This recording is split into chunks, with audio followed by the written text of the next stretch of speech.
Are you ready to unlock growth, build resilience, and confidently take the next step in leadership, career, and faith?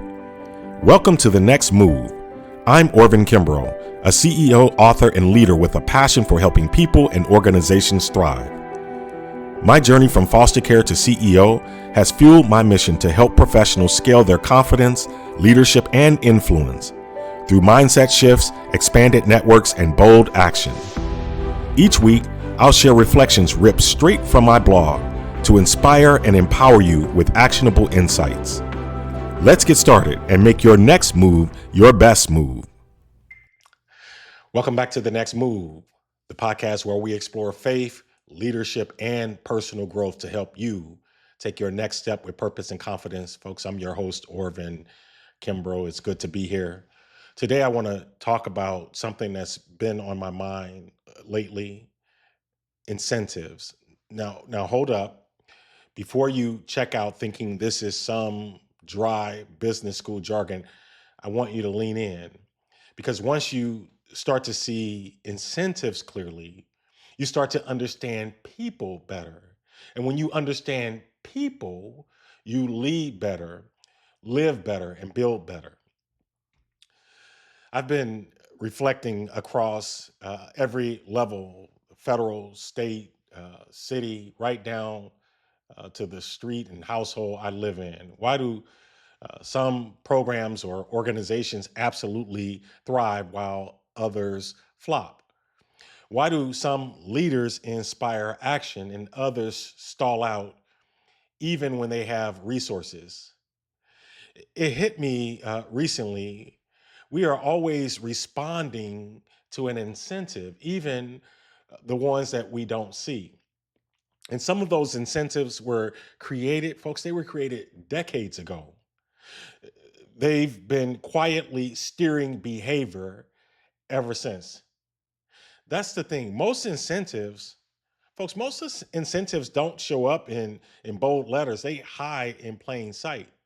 I've seen this play out clearly in my world, which is banking. I'm the accidental banker. Incentives are everywhere in our business. They're embedded in how we build relationships, how we structure deals, even how we measure success. If you want to do this work well, not just make money, but lead with impact, you've got to ask, what's in it for the other person? Not in a transactional way, but from a place of alignment.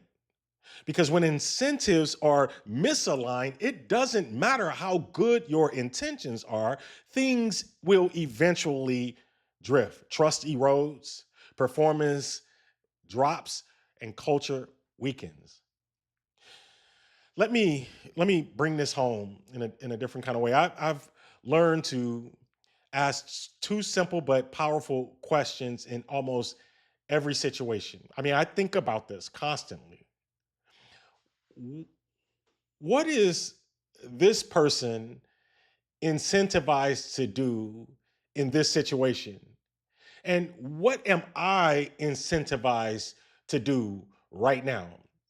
And I'll tell you, those two questions have helped me navigate complex conversations, broken systems, and tense relationships. Let me give you a real life, some real life examples. Maybe that vendor, we deal with a lot of vendors, maybe that vendor isn't being difficult. They're just protecting their margin. If you're in any room that's a business room, you are talking about margin. Maybe that regulator isn't being overly cautious. They are just under pressure. Maybe they're under pressure to avoid risk because other things have happened in the marketplace. Maybe your team member isn't checked out. They just don't see a path forward because the system, get this, the system doesn't reward initiative. So why try? When you see in incentives, you see what's driving behavior. That's the simple aspect of this. And folks, that's when real leadership begins. That's when you have to step in, not to fix a problem, but to rebuild the system. Scripture speaks to this. Proverbs 4:7 says, the beginning of wisdom is this: get wisdom. Though it costs all you have, get understanding. Understanding incentives is part of wisdom. It's part of stewardship. And Luke 12:48 reminds us, to whom much is given, much will be required. If you're leading people or stewarding resources, then it's your job, folks, it's your calling to make sure your systems are reinforcing what's right, not just what's easy. Let's zoom out. No, let's not zoom out. Let's zoom in on the three big groups we serve at the bank. So we have shareholders. Most businesses have shareholders. Why would they invest in us? Why do shareholders invest in businesses? They invest, folks, because they expect a return. Their incentive is capital growth. And that expectation is wrapped in what? It's wrapped in trust. If we break that trust by chasing short term gains at the expense of long term value, we fail. Customers, why would someone bank with us? Why would someone do business with you? Maybe it's convenience, maybe it's your and our reputation, but ultimately, customers want to know, do you have my best interests at heart? If they don't feel seen, if they don't feel served, or if they don't feel respected over time, folks, they will walk. And then there are our people. Let me say it plainly. If we say we value, if we say we value innovation, but reward the status quo, we'll get more of the same. If we say we value integrity, but reward unscrupulous speed, we'll get shortcuts. I hope you caught that. And if we cap the potential of our top performers, we will not inspire leadership, we'll breed complacency. It's not just about building strong relationships between colleagues. It's about aligning those relationships with shared outcomes, because if the incentives aren't clear and connected to what's best for the whole enterprise, even the best relationships can drift. KPIs, goals, and rewards all have to point to the same direction, toward trust, toward collaboration, and toward the kind of culture that builds lasting value. When I became CEO, I sat down with every leader who would report to me and ask four questions. Why are you here? What gives you energy? What frustrates you? And what are your aspirations? I asked because I wanted to know. Folks, I wanted to know what was driving them, what they were responding to, because leadership is about clarifying the cues. If we reward what we say we value, if we reward what we say we value, we build trust. If not, we build confusion. There are lots of confused businesses, lots of confused organizations, lots of confused people. Let me get personal for a second. I'm not confused about what drives me. There are three things that drive me.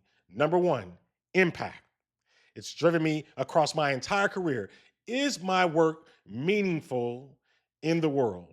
Number two, integrity. Can I look people in the eye and know, no matter what complications, what challenges, what I had to say no to, what I had to say yes to, can I look people in the eye and know I gave my best? And purpose. Number three, can I walk through my community with my head high, knowing I've helped someone access opportunity, someone who didn't have access? Did I help them access opportunity? And yes, folks, yes, I want to take care of my family too. That's not selfish. Don't let anybody tell you that that's selfish. That's not selfish. That's stewardship. A good man leaves an inheritance to his children's children. That's Proverbs 13:22. But folks, it's got to be built the right way. Now, let's talk about incentives in the community. Why should the community care if we succeed? Because when we get this right, it's the barbershop owner expanding his or her space. It's the single mom, the dad closing on his or her first home. It's the kid who grows up believing something bigger is possible. These are the ripple effects of just thoughtful aligned systems. So here's the bottom line. You can't lead well if you don't understand incentives. Ask yourself, are the incentives in my organization aligned with our mission? Ask yourself, what behaviors are we unintentionally rewarding or punishing? Ask yourself, do people feel they win when they do the right thing? That's a big one. Because how we do anything says everything about who we are. Let's stop rewarding what's easy and start reinforcing what's eternal. Let's make the invisible visible. Let's lead with alignment. Let's live with intention. That's my reflection. And now it's your move. Thanks for joining me on The Next Move. If this episode challenged you or helped bring clarity to your leadership, folks, share it. Share it with someone else who's trying to grow with integrity. And as always, if you're looking for more reflections like this on faith, leadership, or personal growth, subscribe, leave a review, or visit me at orvinkimbrough.com. Visit me at theaccidentalbanker.com. Until next time, keep pressing forward. Thank you for tuning in to The Next Move. I hope today's reflection inspired you to take the next step in your leadership career or faith journey. If this episode resonated with you, share it with someone who might need a little encouragement this week. Don't forget to subscribe so you never miss an episode. And if you'd like more reflections or resources, visit orvinkimbrough.com or theaccidentalbanker.com. Until next time, remember, every step you take brings you closer to thriving. Let's keep moving forward together.